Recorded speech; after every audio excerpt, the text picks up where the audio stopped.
지난주부터 예수님이 오신 성탄절을 기다리는 절기가 시작됐습니다. 강림절, 대림절, 대강절이라고 부르는 이 시기는 예수님이 오시기를 기다리는 절기입니다. 또 기독교 교회력의 시작입니다. 기독교의 교회력은 기다림에서 시작됩니다. 우리 인생도 기다림이라는 실로 바느질되는 옷감과 같다는 이야기를 하는데, 결국 우리 삶은 모든 것은 기다림을 통해서 완성된다고 하는 이야기입니다.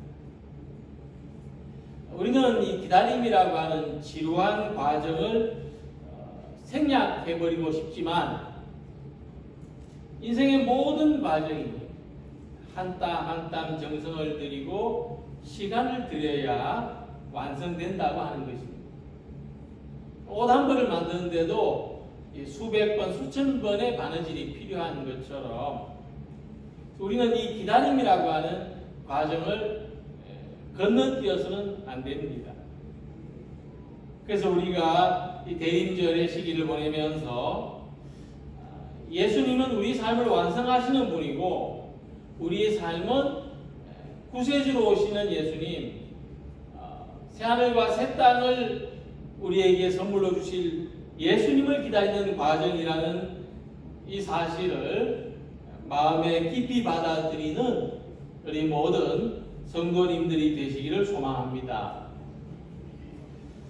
복음서는 각 책마다 우리가 예수님을 기다리는 의미를 각각 다르게 나타내고 있습니다.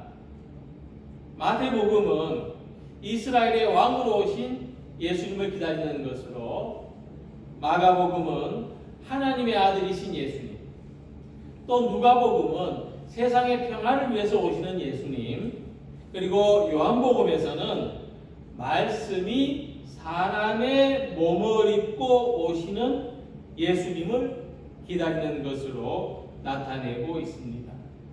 그래서 함께 읽으신 요한복음 본문은 말씀이 육신이 되어 우리 가운데 오셨다 하고 전합니다. 요한복음 1장 14절에 말씀이 육신이 되어 우리 가운데 거하심에 하는 이 말씀, 이 요한복음이 특별한 것은, 예수님이 오신 것은 한 사람의 탄생이라는 어떤 인물의 탄생으로 표현하지 않고 하나님의 말씀이 우리를 찾아오신 것으로 표현하고 있다는 것입니다. 예수님을 하나님의 말씀으로 표현하고 있습니다. 저는 이상한 꿈을 몇 번 꾸었는데, 하나님의 말씀과 연관된 그런 꿈이었습니다. 한 번은 이렇게 예배 시간에 성경을 봉독하려고 펼쳤는데, 성경 속에 글자는 없고 그림만 있었습니다. 이 그림이 움직이고 있었어요. 또 한 번은 말씀을 전하기 위해서 원고를 봤는데, 이 원고 속에 글자가 상형 문자와 같이 알아볼 수 없게 변해 있었습니다. 또 그리고 성경을 펼쳤는데 글자가 다 도망가고 백지만 있는 그런 꿈도 꾸었습니다. 이렇게 여러 번 꿈을 꾸었는데 꿈 속에서의 느낌은 모두 똑같았어요. 어떤 느낌을 느꼈냐면, 이런 꿈을 꾸었을 때 저는 꿈속에서 어떤 말도 할 수가 없었어요. 성경을 읽어야 되는데 글자가 보여야 읽죠. 원고를 보고 말씀을 전해야 되는데 알아먹을 수가 있어야 말씀을 전하죠. 그래서 저는 당황스럽고 절망스러웠어요. 무슨 말을 해야 될까? 그러다가 꿈에서 깼는데 꿈에서 깨면은 하나님의 말씀 앞에서 두려움을 느꼈어요. 내가 뭔가 마음대로 뭔가를 하기에 어떤 내가 내 생각대로 뭔가를 하기에는 너무나 감당할 수 없는 그런 말씀이었어요. 내가 잘 알고 있기 때문에 내가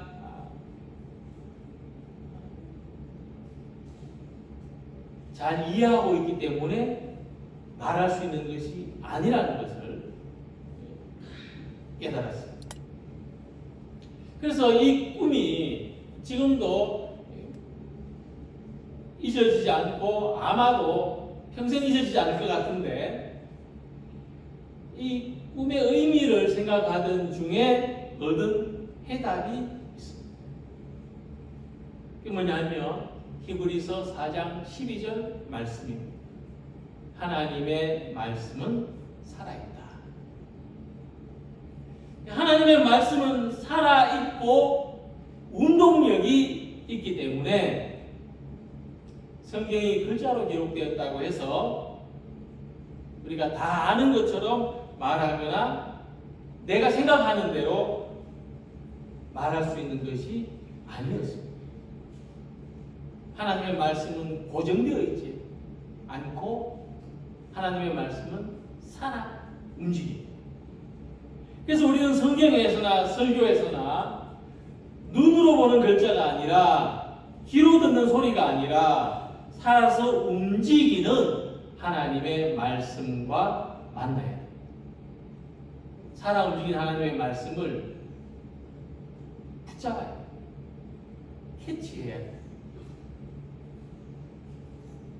그래서 예수님은 몸이 되신 말씀, 살아서 움직이는 하나님의 말씀으로 세상에 오신 것입니다. 우리는 이 예수님을 붙잡아야 됩니다.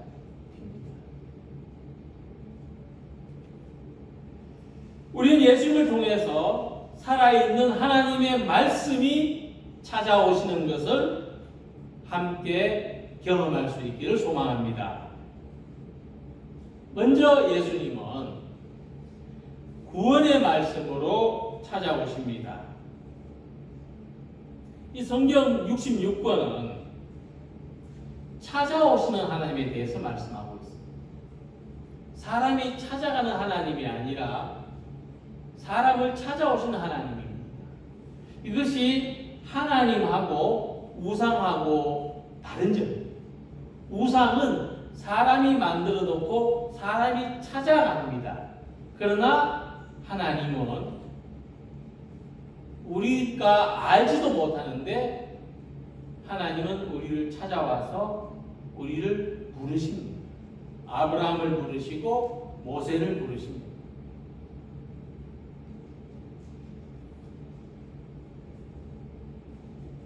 창세기를 보면 아담과 하와가 선악과를 따먹은 후에 죄책감으로 두려워서 숨었습니다. 그런데 여호와 하나님이 아담을 부르시며 그에게 이르시되 내가 어디 있느냐 하셨습니다. 아담이란 이름은 사람이란 뜻인데 하나님은 사람의 이름을 부르시고 하나님은 우리 각자의 이름을 부르시고 찾아오십니다. 낯선 존재가 내가 의식하지 못했던 내가 모르는 존재가 내 이름을 불러요. 그때 우리가 느끼는 감정이 경외심입니다. 하나님에 대한 두려움을 느끼는 겁니다. 하나님이란 존재에 대해서 인식하는. 자, 이렇게 하나님이 우리를 부르시는 것은 우리가 숨어있는 곳에서 우리를 구원하시기 위한 것이고 잃어버려진 우리들을 다시 찾으시기 위해서입니다. 이처럼 말씀이 육신이 되신 예수님께서 우리를 찾아오신 것도 잃어버린 사람을 찾아서 구원하시기 위해서라고 하셨습니다. 인자가 온 것은 잃어버린 자를 찾아 구원하려 함이니라. 그러니까 하나님이 부주의하셔서 우리를 잃어버리신 게 아니고, 사람이 너무 많아가지고 우리를 잃어버리신 게 아니고, 우리가 하나님을 피하여 숨어 있으므로 하나님이 우리를 잃어버리십니다. 그러니까 우리가 하나님으로부터 잃어버려진 거죠. 숨어 있는데 어떻게 찾을 수 있습니까? 그렇다는 말씀입니다. 그래서 하나님으로부터 잃어버려진 사람이 간절히 원하는 것은 다시 찾아지는 겁니다. 사랑을 잃은 사람이 간절히 원하는 것은 사랑을 다시 얻는 거죠. 성경에서 말하는 구원은 우리가 하나님께 다시 찾아지는 존재, 그래서 하나님의 사랑을 회복하는 다시 소중한 존재가 되는 것입니다. 그래서 사도 바울은 로마서 1장 16절에서 이렇게 말씀했습니다. 내가 복음을 부끄러워하지 아니하노니 이 복음은 모든 믿는 자에게 구원을 주시는 하나님의 능력이 되리라. 첫째는 유대인에게요, 또한 헬라인에게로다. 바울은 그 시대 사람들을 두 그룹으로 나누어 보는데, 하나는 유대인이고 다른 하나는 헬라인입니다. 즉 유대인 외의 모든 사람들. 근데 바울은 그 시대 모든 사람들이 추구하는 삶의 목표가 뭐냐? 구원이라고 봤습니다. 이것은 지금의 시대를 살아가는 사람들도 마찬가지입니다. 이 시대의 사람들도, 모든 사람들이 추구하는 것은 구원입니다. 건강이나 지위나 물질적인 소유 등은 수단에 불과한 것이고, 이것을 통해서 우리가 말하는 삶의 진정한 목표는 구원을 얻는 것입니다. 이 구원은 참 많은 의미를 담고 있죠. 또 이 구원은 하나님의 사랑을 다시 회복하는 삶을 살아가는 것입니다. 자, 그러므로 바울은 예수님을 믿는 것이 구원에 이르는 유일한 길이라고 말씀합니다. 주 예수를 믿으라. 그리하면 너와 내 집이 구원을 받으리라. 그러니까 건강이나 지위나 물질은 우리가 살아가는데 중요하고 필요합니다. 그러나 그것이 구원에 이르는 길은 아닙니다. 그것이 내게 구원을 주는 게 아닙니다. 그래서 바울은 사람의 지혜나 율법이나 자기 노력으로 구원에 이르는 것이 불가능하다고 말했습니다. 구원은 하나님께서 주시는 은혜입니다. 선물입니다. 이 은혜를, 이 선물을 주시기 위해서 태초부터 있었던 하나님의 말씀이 몸을 입고 예수님으로 오신 겁니다. 예수님께서 내가 곧 길이요 진리요 생명이니 나로 말미암지 않고는 아버지께로 올 자가 없느니라고 말씀하셨는데, 곧 예수님은 우리의 구원을 위해서 오신 하나님의 말씀이라는 사실을 알려주고 있는 것입니다. 그래서 바울은 이 예수님을 믿고 구원을 얻은 사람이 그럼 어떻게 살아가느냐? 구원을 얻은 사람의 삶의 모습은 어떠하냐를 이렇게 말씀했습니다.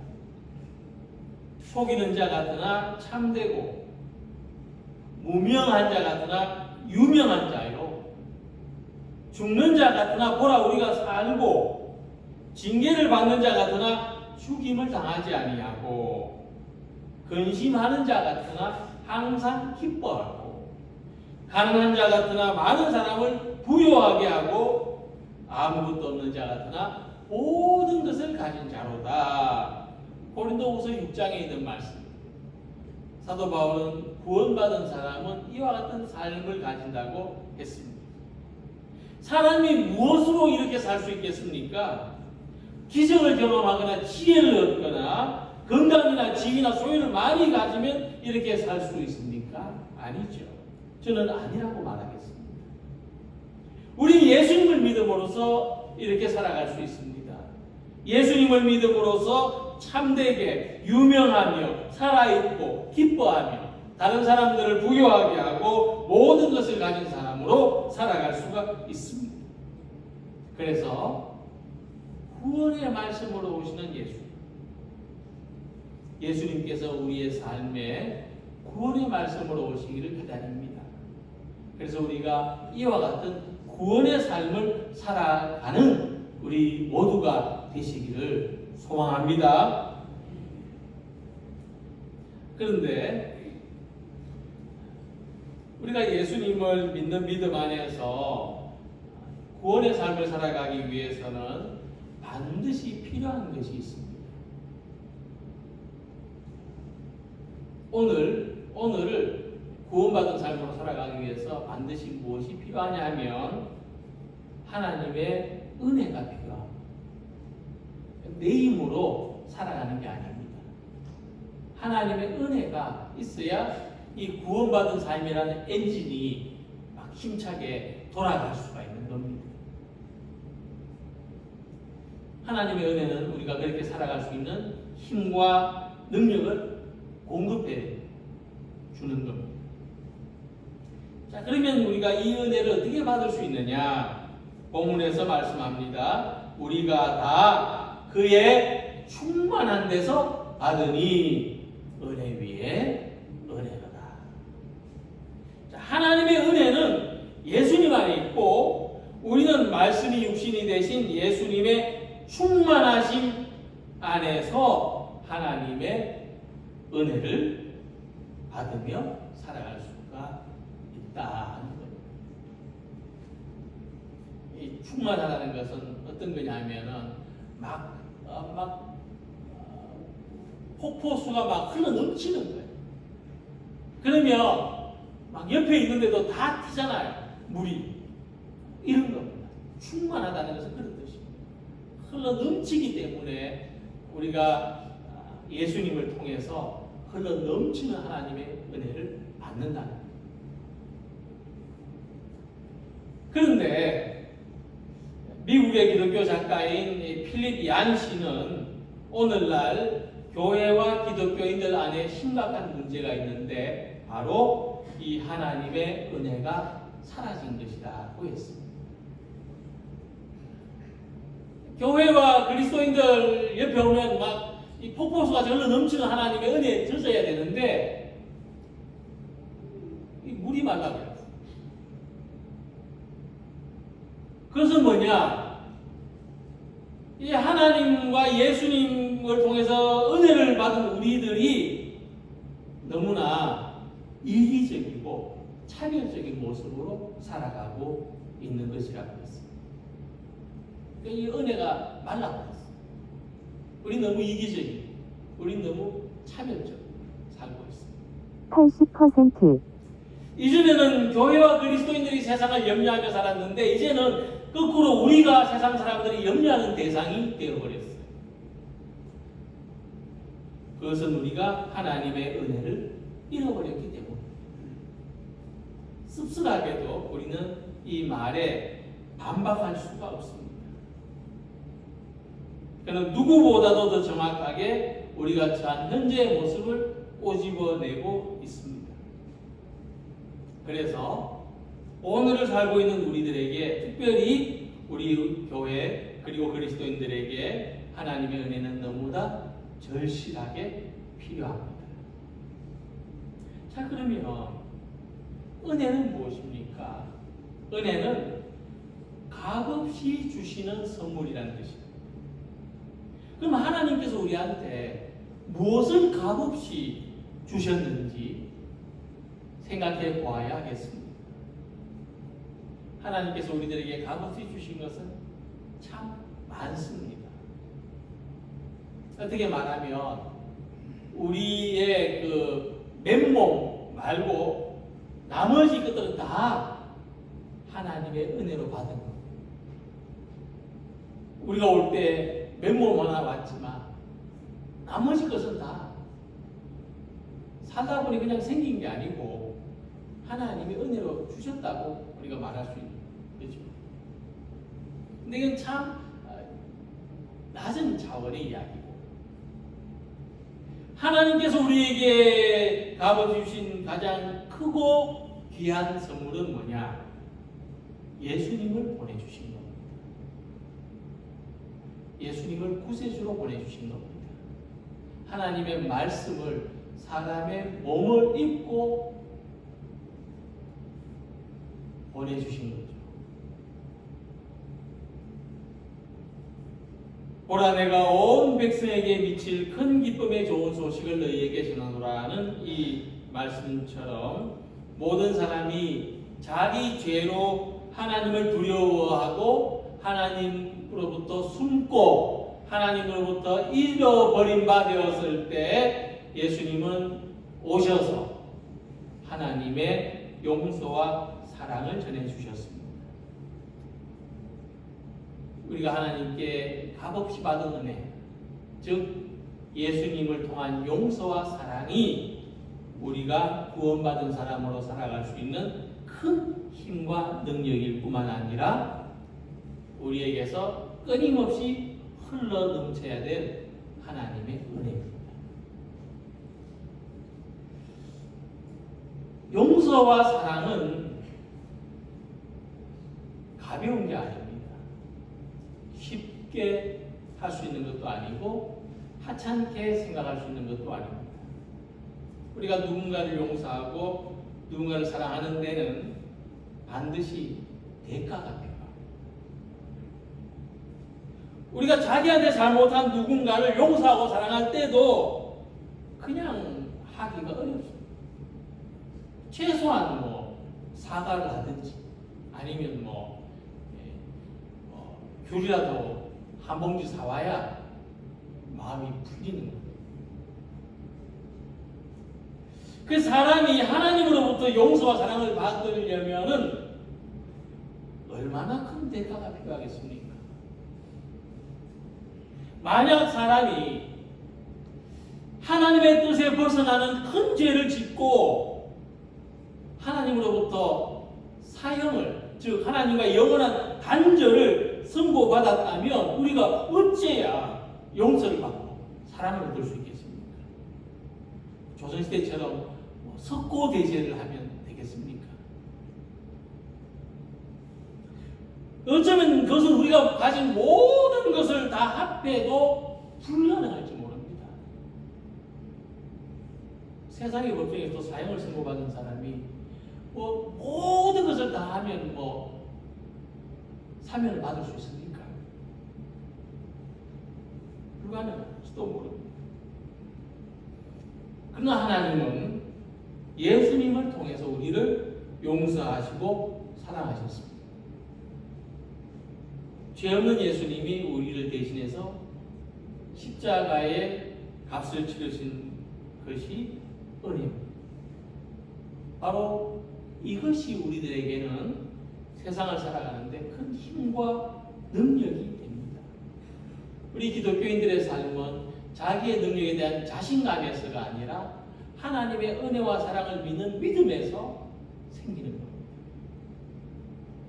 주님은 세상에서 질병과 가난으로 고통받는 사람들이 자기 불행을 죄 때문이라고 생각할 때, 괴로워할 때 아니다 하고 하나님의 용서와 사랑을 말씀하셨습니다. 심지어 죄를 짓다가 현장에서 잡혀온 여인에게까지 나도 너를 정죄하지 않는다 하고 말씀하셨습니다. 이처럼 우리는 하나님으로부터 용서받고 사랑받는 힘으로, 능력으로 오늘을 살아갑니다. 하나님의 은혜는 용서와 사랑입니다. 예수님은 오늘도 우리들에게 그것을 말씀하십니다. 그래서 하나님의 용서와 사랑이 우리가 세상을 살아가는 무한한 힘과 능력이 되기를 소망합니다. 이 힘과 능력으로 자기를 사랑하고 또 우리에게 잘못한 이웃까지도 용서하고 사랑하는 구원의 복된 삶을 살아가는 성도들이 되시기를 기원합니다. 그리고 요한복음 1장 4절에서 예수님 안에 생명이 있다고 했습니다.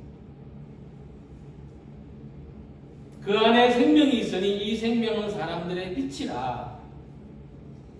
하나님 우리에게 주신 이 최대의 선물은 생명입니다.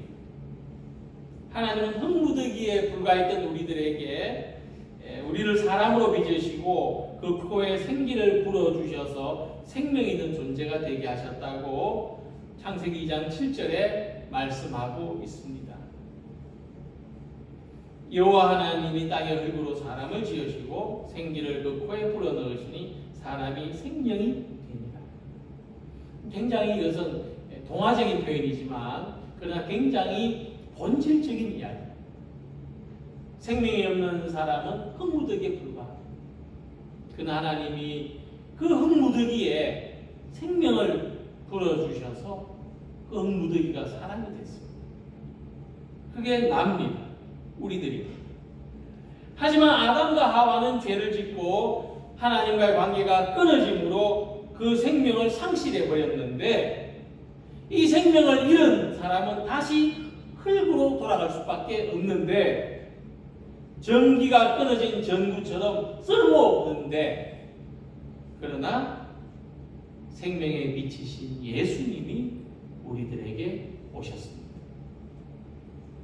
그래서 우리들이 예수님을 통해서 얻는 생명에는 빛이 있습니다.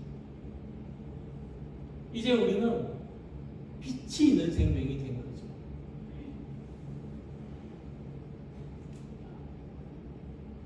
한 사람 한 사람 반짝반짝 빛이 나고 있습니다. 우리가 그런 생명이 되었습니다. 물론 예수님 만나기 전에도 우리에게는 생명이 있었습니다. 우리도 자기 나름대로 빛깔나게 살았습니다. 하지만 그것은 진짜 빛이 아니고 수명을 다하는 전구가 잠시 반짝거리는 것에 불과했습니다. 이제 우리는 예수님으로 말미암아 진짜 빛을 내는 사람, 진짜 빛이 나는 사람이 되었습니다. 주님은 그것에 대하여 말씀하시기를 나는 세상에 비치니 나를 따르는 자는 어둠에 다니지 아니하고 생명의 빛을 얻으리라 하고 말씀하신 것입니다. 주님은 우리가 더 이상 어두움에 헤매지 않고 밝은 곳으로 다닐 것이라 하셨습니다. 그것은 우리가 예수님 안에서 하나님이 가지신 영광의 빛을 발견했기 때문입니다. 그래서 이제 우리의 삶에는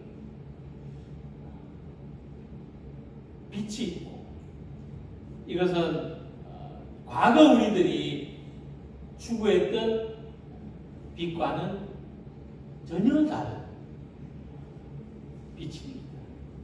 그것은 참빛이며 생명의 빛이고 우리가 세상의 빛으로 살아갈 수 있게 하는 빛입니다. 그래서 우리는 은혜와 진리가 충만한 삶을 살게 된 것입니다. 예수님께서 우리에게 이 은혜가 또 진리가 충만한 새로운 생명을 주신 것은 그래서 우리로 하여금 세상의 어둠을 비치는 참 빛이 되게 하시기 위해서입니다. 과거 우리는 세상에 빛과 번쩍한 빛을 찾아다녔습니다. 오늘도 어디 가면 좀 빛나는 곳에 있을 수 있을까 하고 돌아다녔지만은 이제 우리가 빛이 되어서 사람들을 진리로 은혜로 인도하는 길잡이의 역할을 할 수 있게 된 것입니다. 그래서 우리는 이제 꺼져가는 빛이 아니라 살아나는 빛으로서 자신을 이롭게 할 뿐만 아니라 세상의 생명들을 구원의 희망으로 인도하는 우리 모두가 되시기를 소망합니다. 그래서 우리는 생명의 말씀이신 예수님이 찾아오셔서 모든 것이 새롭게 변화되기를 기다립니다. 그러나 이 기다린다는 것은 때로 막연하고 때로 불안하고 때로 두려움을 이겨야만 가능합니다. 그러나 우리가 기다린다는 것은 막연한 것을 기다리는 것이 아니라 이미 이루어진 것을 기다리는 것입니다. 예수님이 처음 오시는 성탄도 이미 이루어진 것을 기다리는 것이었고, 예수님이 다시 오실 재림도 이미 이루어진 것을 기다리는 것입니다. 그것은 씨앗에서 싹이 난 것을 보고 열매를 기다릴 수 있는 것과 같은 것입니다. 오늘 이 대림절을 지나가면서 우리는 예수님을 통해서 나타나는 하나님의 말씀을 기다리는 우리 모두가 되시기를 소망합니다. 말씀이 육신을 입고 오신 예수님께서 우리를 찾아오셔서 구원의 말씀으로 우리의 삶을 완성해 주시기를 소망합니다. 예수님으로 말미암아 완성된 삶을 살아가는 우리 모두가 되시기를 축원합니다. 또 예수님께서 은혜의 말씀으로 우리들에게 용서와 사랑의 능력을 주시기를 원합니다. 주님의 은혜를 알고 우리도 용서하고 사랑할 수 있는 그런 힘과 능력을 가진 사람들로 살아가기를 소망합니다. 그리고 생명의 말씀으로 세상에 빛이 되기를 원합니다. 사람들을 은혜와 진리로 인도하는 그런 좋은 길잡이의 역할을 우리가 있는 곳곳에서 감당하는 우리 모두가 되셔서 우리의 믿음을 통하여 세상에 드러나실 예수님, 오늘 우리의 삶 속에 이미 와 계신 예수님을 기다리며 또 그 기다리는 주님과 만나는 우리 모두가 되시기를 주님의 이름으로 축원합니다. 기도드리겠습니다.